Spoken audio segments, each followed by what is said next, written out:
अस्सलामुअलैकुम नाजरीन, आप देख रहे हैं बाग टीवी लाहौर न्यूज़। आइए एक अहम खबर शामिल करते हैं।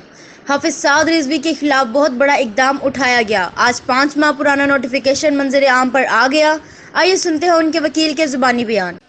पंजाब हुकूमत गुज़श्ता कई माह से खुफिया रखे हुए हाफिज साद रिजवी से बाबत एक हुक्मनामे को अचानक मंजर आम पर ले आई है, जिसकी वजह से ये खदशात पैदा हो रहे हैं कि हुकूमत हाफिज साद रिजवी के केस को लेकर उसमें तकनीकी रुकावटें जो हैं वो पैदा कर रही है। हाफिज साद रिजवी को इंसदाद दहशतगर्दी का जो कानून है उसके तहत 16 अप्रैल को एक नोटिफिकेशन के ज़रिए शख्सी तौर के ऊपर जो है वो कलअदम करार दिया गया है, लेकिन दो इम्पॉर्टेंट मौके के ऊपर हुकूमत उस नोटिफिकेशन को सामने नहीं लेके आई। एक पहला मौका जब हाफिज साद रिजवी की पहली नज़रबंदी को चैलेंज किया गया था, उस वक्त भी हुकूमत ने 16 अप्रैल का वो नोटिफिकेशन जो है वो अपने जवाबात में जमा नहीं करवाया। और जब हाफिज साद रिजवी को जो है वो 3 रुकनी नज़रसानी बोर्ड के सामने पेश किया गया था, उस वक्त भी इस नोटिफिकेशन को रिकॉर्ड के ऊपर नहीं लाया गया। हमारे साथ मौजूद हैं हाफिज साद रिजवी के वकील सीनियर एडवोकेट बुरहान मौज़म मलिक साहब। उनसे ये पूछते हैं, मलिक साहब, ये 16/4 का नोटिफिकेशन जो है ये सितंबर में सामने आ रहा है, इसके पीछे क्या वजह हो सकती है हुकूमत की? नहीं, ये सितंबर में नहीं आया। इन्होंने 16/4 को प्रोस्क्राइब किया इन पर्सन साद साहब को, और लीगली ये बाउंड थे कि विद इन 3 डेज़ ये उसकी तमाम ग्राउंड साद साहब को इतला देते, जो इन्होंने नहीं दी। उसके बाद फर्स्ट डिटेंशन पे रिट आई, रिप्लाई फाइल हुआ, इन्होंने इसको छुपाया। सेकंड डिटेंशन ऑर्डर आया, इन्होंने उसको छुपाया। थर्ड डिटेंशन ऑर्डर आया, इसको छुपाया। रेफरेंस बोर्ड आया, उसको छुपाया। जब रेफरेंस बोर्ड में ऑर्डर हो गया कि 10/7/21 को साद साहब को फोर्थ विद रहा कर दिया जाए, तो इन्होंने अचानक वो डॉक्यूमेंट निकाल लिया जो इन्होंने आज तक इतला नहीं दी थी। तो जब नोटिफिकेशन आया 10/7 का अंडर ATA डिटेंशन, उस वक्त हमें पता चला कि ये तो इन्होंने इन पर्सन उनको प्रिस्क्राइब किया हुआ है। उसके बाद हमने फोर्थ विद उसकी एक रिप्रेजेंटेशन फाइल की, जो होम डिपार्टमेंट के पास आज भी पेंडिंग है। आज 2.5 माह पौने 3 माह गुजर गए हैं, वो उसका कोई रिप्लाई देने को तैयार नहीं है। हम कम से कम 6 रिमाइंडर दे चुके हैं उन्हें कि इसका फैसला कर दीजिए, वो करने को तैयार नहीं है।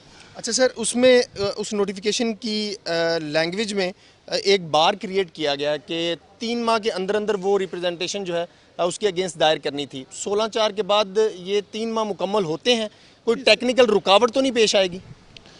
16/4 के बाद आप फौरी तौर पर रिप्रेजेंटेशन फाइल कर सकते हैं।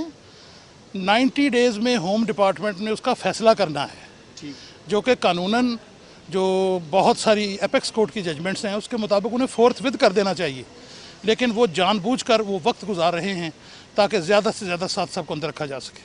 बहुत शुक्रिया। बुरहान मौज़म मलिक एडवोकेट हमारे साथ मौजूद थे, जो हाफिज साद रिजवी के ख़िलाफ़ हुकूमत ने एक खुफिया नोटिफिकेशन रखा हुआ था, उसकी लीगैलिटी के बारे में बता रहे थे। ये नोटिफिकेशन 16/4 को यानी कि 16 अप्रैल 2021 को जारी किया गया, लेकिन हुकूमत जो है वो इसको 2 अहम मौके के ऊपर रिकॉर्ड के ऊपर नहीं लेके आई थी। ये नोटिफिकेशन आप स्क्रीन के ऊपर भी देख सकते हैं, और इसकी लैंग्वेज आप देखेंगे तो हुकूमत ने इसके अंदर जो इल्ज़ामात आयद किए हैं हाफिज साद रिजवी के ऊपर, उनके बाबत कोई ठोस सबूत जो है वो भी रिकॉर्ड का हिस्सा नहीं बनाया। इसके अलावा हुकूमत हाफिज साद रिजवी के वकला का ये समझना है कि हुकूमत जानबूझकर ऐसी टेक्निकल रुकावटें पैदा कर रही है ताकि ज़्यादा से ज़्यादा अरसे तक जो है वो हाफिज साद रिजवी को जो है वो डिटेन रखा जा सके, नज़रबंद रखा जा सके, बावजूद इसके कि इसके ऊपर बहुत वाज़िया तौर के ऊपर लेटेस्ट कानून जो है वो मौजूद है कि किसी भी शख्स की नज़रबंदी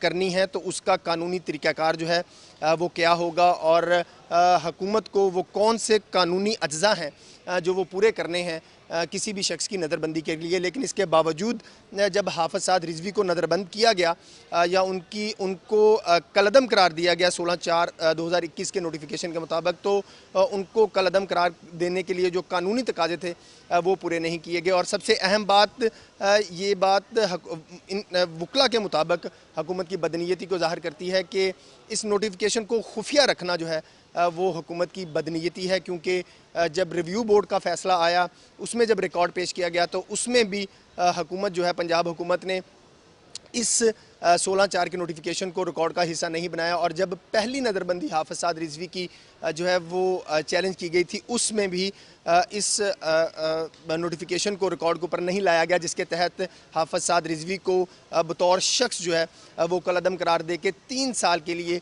नज़रबंद रखने का जो है वो हुक्म जो है वो जारी किया गया है।